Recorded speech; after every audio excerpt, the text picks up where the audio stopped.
Good morning everybody, welcome in my video. और आज के इस वीडियो लेक्चर में हम पढ़ने वाले हैं 8th क्लास की ज्योग्राफी का चैप्टर नंबर 4 और चैप्टर का नाम है एग्रीकल्चर। EGRICULTURE agriculture.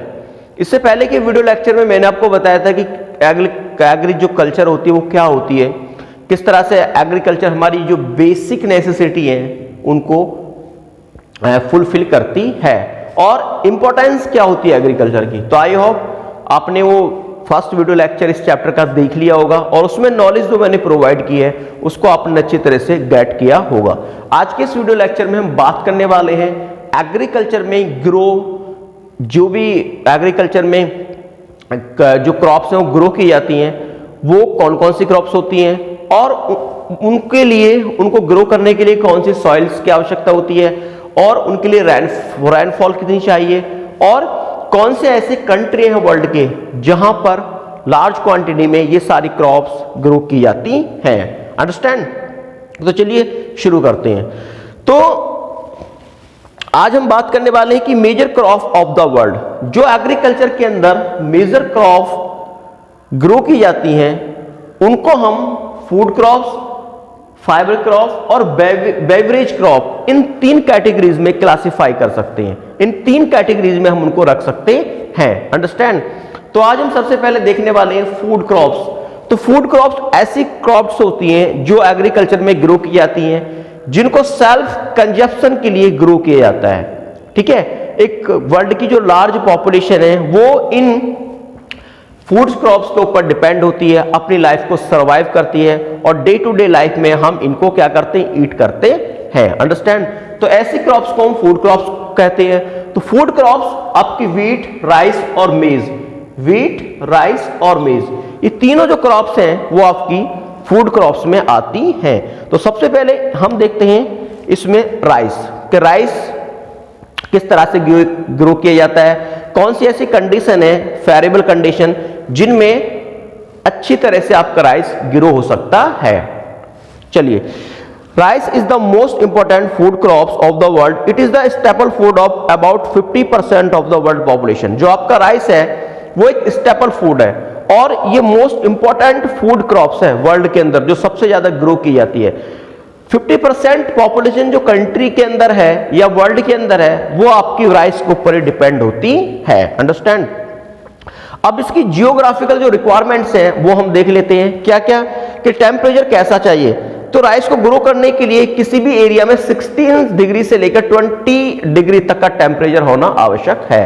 यदि हम राइस को ग्रो कर रहे हैं तो उसके लिए 16 डिग्री सेंटीग्रेड से 20 डिग्री सेंटीग्रेड का जो आपका टेम्परेचर है वो होना चाहिए।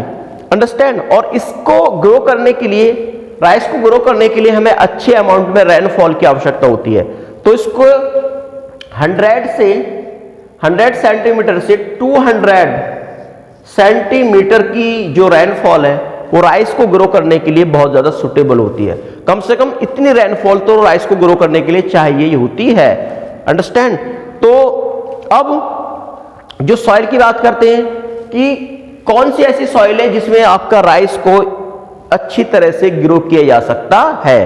तो rice can be grow in variety of soil. जो राइस है उसको डिफरेंट टाइप ऑफ वैरायटी वाली सॉइल में हम क्या कर सकते हैं, ग्रो कर सकते हैं। बट इसके अंदर है कि बट लॉमी और clayey soil are preferred because these have the ability to retain water of the long period. लेकिन लॉमी और क्लेली जो सॉइल होती है ये सॉइल इसके लिए, राइस के लिए सबसे ज्यादा सुटेबल होती है, क्योंकि इसके अंदर पानी को रिटेन करने की जो क्षमता है, वाटर को लॉन्ग टाइम तक रिटेन करने की जो एबिलिटी है वो इसके अंदर ज्यादा होती है। अंडरस्टैंड? तो राइस क्या है, एक फूड क्रॉप्स है। 50% जो वर्ल्ड जो पॉपुलेशन है वो उसके डिपेंड करती है, राइस के ऊपर डिपेंड होती है। राइस को 16 डिग्री से 20 डिग्री सेंटीमीटर जो आपकी डिग्री टेम्परेचर है वो आपको चाहिए होता है इसको ग्रो करने के लिए, और 100 से 200 सेंटीमीटर इसको रेनफॉल चाहिए होती है, तब जाके राइस आपका इजीली ग्रो होता है। और लॉमी या क्लेली सॉइल में ये बहुत अच्छी तरह से इसकी कल्टीवेशन की जाती है। अंडरस्टैंड? अब बात करते हैं कि वर्ल्ड में कौन कौन से ऐसे कंट्री हैं जो राइस की कल्टीवेशन करते हैं। तो India and China are the leading producer of rice in the world के अंदर आपका इंडिया है, चाइना है जो लीडिंग प्रोड्यूसर है किसके, राइस के, जिनमें लार्ज क्वांटिटी में राइस का प्रोडक्शन किया जाता है। That is clear. More than 50% of world population rice comes from India. जो आपका 50 more than 90% of the world production, 90% world की 90% से भी ज्यादा जो प्रोडक्शन है किसका, राइस का, वो कहां से आता है, आपका इंडिया से आता है। और इंडिया के ऐसे अच्छे बहुत से ऐसे स्टेट्स हैं जहां पर राइस की लार्ज क्वांटिटी में जो आपकी प्रोडक्शन है वो की जाती है। इसमें आपका वेस्ट बंगाल है जो इंडिया के अंदर लार्जेस्ट प्रोड्यूसर है किसका, राइस का, ठीक है। और वर्ल्ड के अंदर आपका चाइना है, बांग्लादेश है, इंडोनेशिया है, बर्मा है, जापान है। ये इंपॉर्टेंट ऐसे कंट्री है जहां पर लार्ज क्वांटिटी में राइस का प्रोडक्शन किया जाता है। That is the clear. अब नेक्स्ट हम देखते हैं फूड क्रॉप्स के अंदर ही नेक्स्ट क्रॉप्स आती है हमारी क्या, वीट। वीट क्या है, WHEAT। तो आपकी वीट भी क्या है, फूड क्रॉप्स है। और फूड क्रॉप्स क्या होती है, food crops are those which are use for human consumption. ऐसी क्रॉप्स जो ह्यूमन कंजप्शन के लिए यूज की जाती हैं, जिनको मानव अपनी रोज की लाइफ में, डे टू लाइफ में क्या करता है, कंजप्शन करता है, ऐसी क्रॉप्स को हम फूड क्रॉप्स कहते हैं। अंडरस्टैंड। अब वीट जो है वो सेकंड फूड क्रॉप्स है जिसको पूरे वर्ल्ड के अंदर जिसको ह्यूमन कंजप्शन करता है। तो wheat is the most food crop of the country in the middle latitude. Wheat is classified into winter wheat and spring wheat on the basis of season of sowing. अब wheat जो होता है वो बहुत ज्यादा इंपॉर्टेंट फूड क्रॉप्स होता है। अब ये दो तरह की क्रॉप्स है, यानी वीट को हम दो तरह से क्लासिफाइड कर सकते हैं। पहला क्या होता है, विंटर सीजन में, और दूसरा होता है स्प्रिंग सीजन में। इन दोनों सीजन के अंदर आपका जो वर्ल्ड के अंदर जो वीट्स है वो ग्रो किया जाता है। That is clear. अब वीट को ग्रो करने के लिए जो टेम्परेचर होता है, क्योंकि ये विंटर की क्रॉप होती है, कौन सी, आपकी जो वीट है वो इंडिया के अंदर रबी की क्रॉप होती है। जब यहाँ पर रबी का सीजन आता है, रबी का मीन्स जब विंटर का सीजन आता है, तब यहाँ पे आपकी वीट को ग्रो किया जाता है। तो आपको पता है कि रबी का सीजन विंटर में आता है, और विंटर में जो टेम्परेचर होता है वो क्या होता है, बहुत ज्यादा डाउन हो जाता है। तो वीट को ग्रो करने के लिए 10 डिग्री सेंटीग्रेड से approximately 50 degree centigrade, 15 degree centigrade तक क्या चाहिए, इसको टेम्परेचर की आवश्यकता होती है। और इसके अंदर 25 डिग्री सेंटीमीटर से 28 डिग्री सेंटीग्रेड तब इसको होना चाहिए, तब ये क्या करे, आपका ग्रो करे। अंडरस्टैंड। मतलब it require temperature rising between, जब ये राइजिंग करता है तो 10 डिग्री सेंटीग्रेड से 15 डिग्री सेंटीग्रेड तक क्या चाहिए, इसको टेम्परेचर चाहिए, ठीक है। और growing season about 25 centigrade to 28 centigrade, मतलब इन दोनों सेंटीग्रेड के बीच में जो टेम्परेचर है वो राइस का होना चाहिए, तब जाके जो राइस है ये इजीली क्या करता है, आपका ग्रो करता है। अंडरस्टैंड। और रेनफॉल की अगर बात करते हैं तो ज्यादा अमाउंट में इसको रेनफॉल नहीं चाहिए होता है। ये इतना रेनफॉल, इसकी जो वेट है वो इतने रेनफॉल की डिमांड नहीं करता है जितना कि आपका राइस करता है। इसके लिए ओनली 40 सेंटीमीटर से 80 सेंटीमीटर तक की जो वर्षा है, जो रेन है, इसके लिए बहुत ज्यादा इंपॉर्टेंस होती है। ऐसे एरिया जहां पर 40 सेंटीमीटर से लेकर 80 सेंटीमीटर तक बारिश होती है, वहां पर आपका वीट है वो इजिली ग्रो कर जाता है। That is clear. अब बात करें यदि सॉइल की, तो ऑल दो wheat can be grow in variety of soil. जो सॉइल भी है, जो आपका वीट है वो भी वैरायटी वाली जो सॉइल्स है, डिफरेंट सॉइल्स में ये आपको ग्रो कर सकता है। लेकिन yet heavy clay or loamy soil are preferred because these are rich in humus content। लेकिन इसके लिए भी लॉमी और आपकी जो क्लेली सॉइल है वो ज्यादा इंपॉर्टेंट होती है, क्योंकि इसके अंदर ह्यूमस ज्यादा क्वांटिटी में पाया जाता है। अंडरस्टैंड।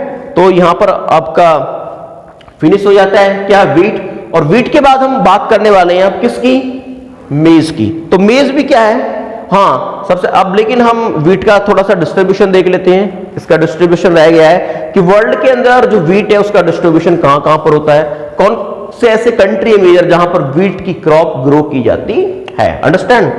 तो वीट आपका रसिया में, यूएसए में, चाइना में, कनाडा में, इंडिया में फ्रांस में, अर्जेंटीना में और ऑस्ट्रेलिया में लार्ज क्वांटिटी में ग्रो किया जाता है। India is the 4th largest producer of wheat in the world. India world के अंदर 4th लार्जेस्ट प्रोड्यूसर है जहां पर लार्ज क्वांटिटी में व्हीट को ग्रो किया जाता है। अंडरस्टैंड। अब बात करते हैं कि उत्तर प्रदेश है, पंजाब है, हरियाणा, ये लार्ज क्वांटिटी में आपका व्हीट प्रोड्यूस करते हैं कहां पर? इंडिया के अंदर। ठीक है। अब नेक्स्ट जो फूड क्रॉप्स है वो आती है आपकी मेज। तो मेज के बारे में हम देखते हैं कि मेज is an important cereal crop. मेज जो है क्या है? वो एक सीरियल क्रॉप है, एक इंपॉर्टेंट सीरियल क्रॉप है। It is use food as well as fodder. अब इसको दोनों तरह से जो ह्यूमन बीइंग है वो यूज करता है। इसको जो कैटल्स होते हैं उनको फॉडर के रूप में भी खिलाया जाता है, और जो ह्यूमन बीइंग्स है वो इसको फूड के रूप में भी इसका सेल्फ कंजप्शन करता है। USA is the large producer of maize in the world, but major production of the production in USA is used as the fodder. China, Russia, Brazil and Argentina are the other producer of maize. अब USA क्या है? वो मेज का largest producer है, fodder मेज का भी लार्जेस्ट प्रोड्यूसर है, और जो आपका फूड मेज है वो भी यूएसए में लार्ज क्वांटिटी में ग्रो की जाती है। इसके साथ साथ आपका चाइना है, रसिया है, ब्राजील है, अर्जेंटीना है, इन कंट्री के अंदर भी मेज का लार्ज क्वांटिटी में प्रोडक्शन किया जाता है। ठीक है। अब हम बात करने वाले हैं नेक्स्ट में फाइबर क्रॉप की। अब तक हमने देखा था कि फूड क्रॉप्स क्या होती हैं और फूड क्रॉप्स में कौन कौन सी क्रॉप्स इंपॉर्टेंट होती हैं, और अब मैं बात करने वाला हूं फाइबर क्रॉप्स की। तो फाइबर क्रॉप्स में आपकी कॉटन और जूट आती हैं। तो फाइबर क्रॉप्स क्या होती हैं? Fibre crops are those crops which provide fibre. Cotton and jute are two major fibre crops. ऐसी क्रॉप जो हमें फाइबर प्रोवाइड कराती हैं, जिनसे हमारी शर्ट बनती हैं, हमारे सैक्स बनते हैं, बोरे बनते हैं और हमारे बैग्स बनते हैं, उनको हम फाइबर क्रॉप्स के नाम से जानते हैं। अंडरस्टैंड। तो पहली जो फाइबर क्रॉप है वो होती है आपकी कॉटन। तो कॉटन के बारे में बात कर लेते हैं। Cotton is the most important fibre crop in the world. World के अंदर जो कॉटन है वो मोस्ट इंपोर्टेंट फाइबर क्रॉप होती है। It is universal fibre cultivation of cotton. It is a labor intensive work which provide employment to large number of people. It provides raw material of cotton textile industry. The quality of cotton depend on the length of the fiber fines. Understand? अब जो cotton होती है वो बहुत ज्यादा important fibre crops होती है। ये एक ऐसा सेक्टर होता है फाइबर क्रॉप्स के अंदर कॉटन, जो कॉटन टेक्सटाइल को रन करता है। जितने भी आपके क्लॉथ्स बनाए जाते हैं वो कॉटन के थ्रू ही बनाए जाते हैं। कॉटन से हमें फाइबर मिलता है और उस फाइबर से हमें हमारा यार्न और हमारी जो क्लॉथ्स है उसको हम प्रोड्यूस करते हैं इंडस्ट्री के थ्रू। अंडरस्टैंड? कॉटन जो क्रॉप्स है वो कॉटन इंडस्ट्री को रन करती है, और एक लार्ज सेक्टर में इंडिया के अंदर भी और आउटसाइड ऑफ इंडिया भी लार्ज क्वांटिटी में लोगों को एम्प्लॉयमेंट प्रोवाइड कराती है। ठीक है। That is clear. अब इसके बाद होता है कि जो जियोग्राफिकल रिक्वायरमेंट है कॉटन को ग्रो करने के लिए वो क्या होती है? It is the most cultivated tropical in sub tropical region having annual mean temperature 20 centigrade, abundant sunshine necessary during the growth of the plant. अब इसके लिए क्या होता है? ये एक ऐसे रीजन में ग्रो करती है जहां पर आपका जो टेम्परेचर है 20 सेंटीग्रेड तक हो जाता है, 20 सेंटीग्रेड तक, और इसके लिए सनशाइन का होना बहुत ज्यादा जरूरी है। ऐसे एरिया जहां पर ज्यादा सनशाइन होती है तो वहां पर ये जो कॉटन है, कॉटन की क्रॉप है वो इजीली ग्रो कर जाती है। अब रेनफॉल की बात करते हैं। इसके लिए जो रेनफॉल है, rainfall raining between 60 centimetre to 100 centimetre is adequate, but it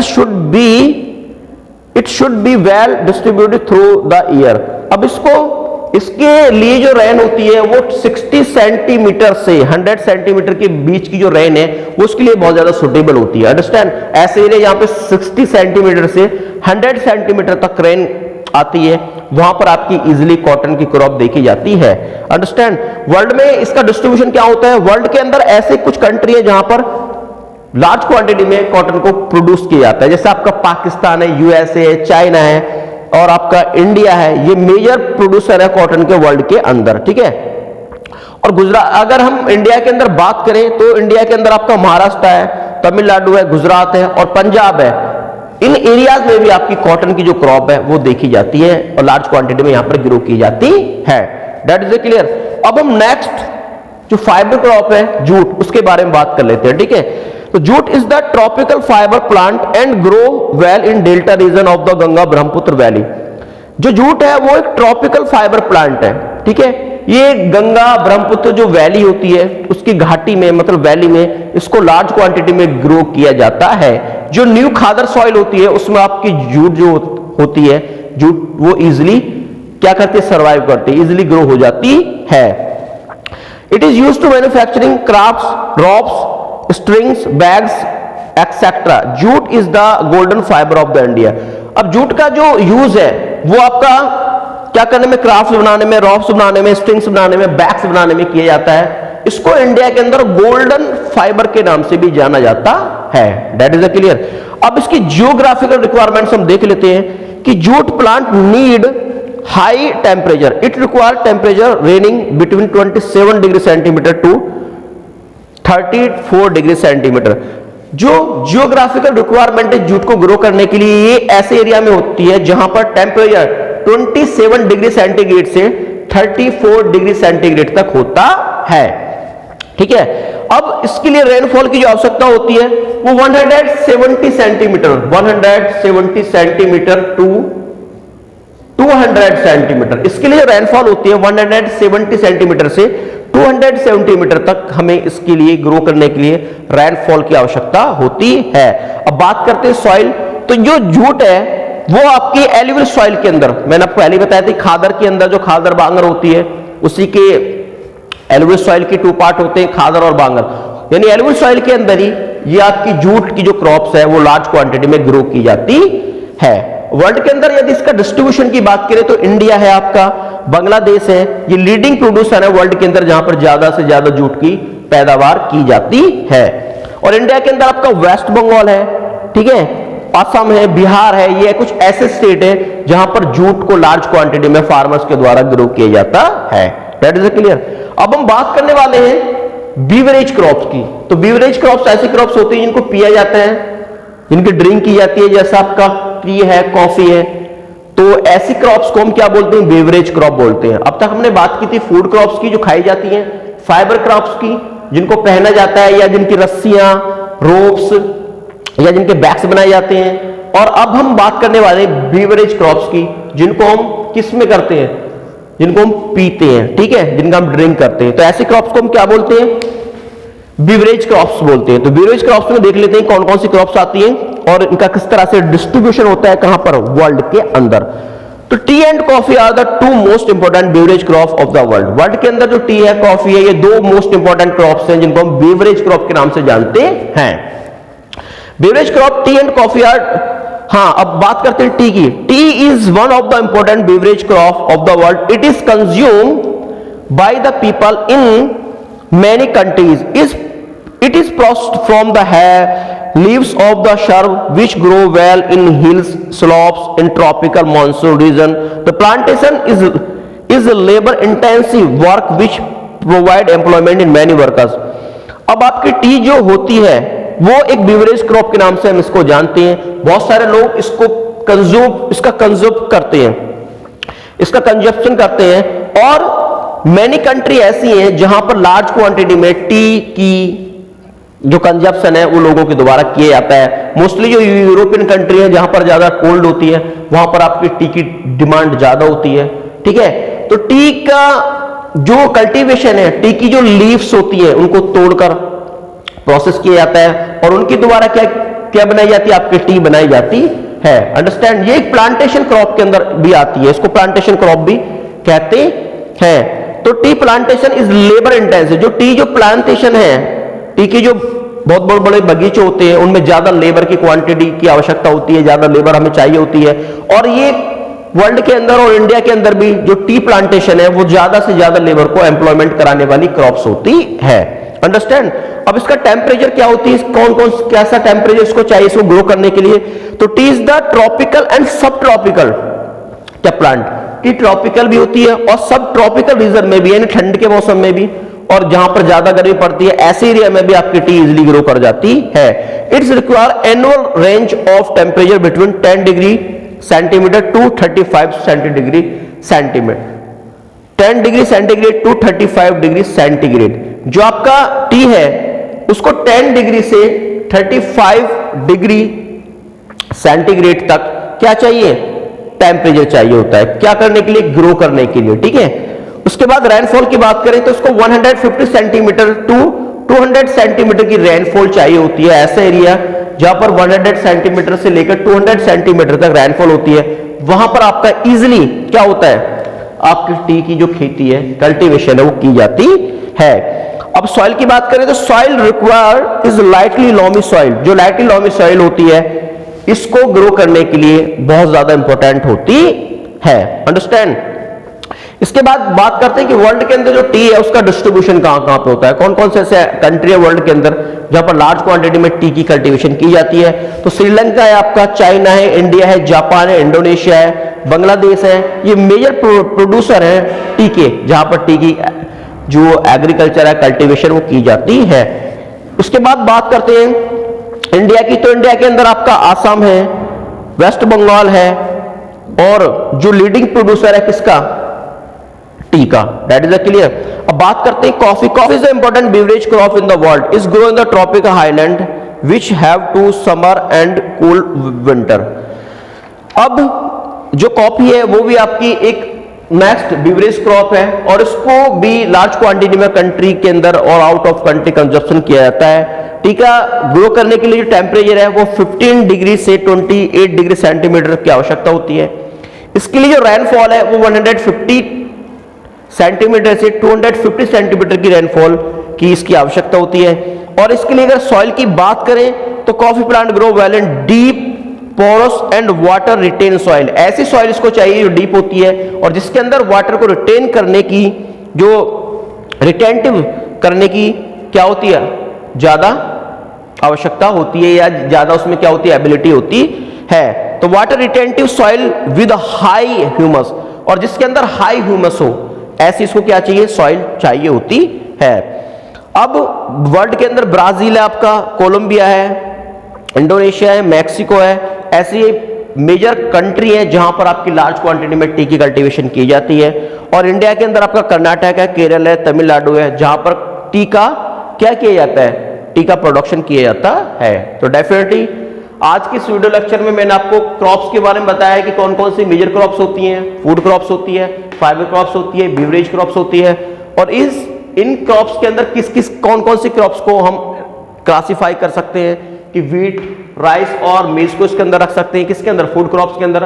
fibre crops के अंदर हम कॉटन और जूट को रख सकते हैं, और बेवरेज क्रॉप के अंदर हम टी और कॉफी को रख सकते हैं, अंडरस्टैंड।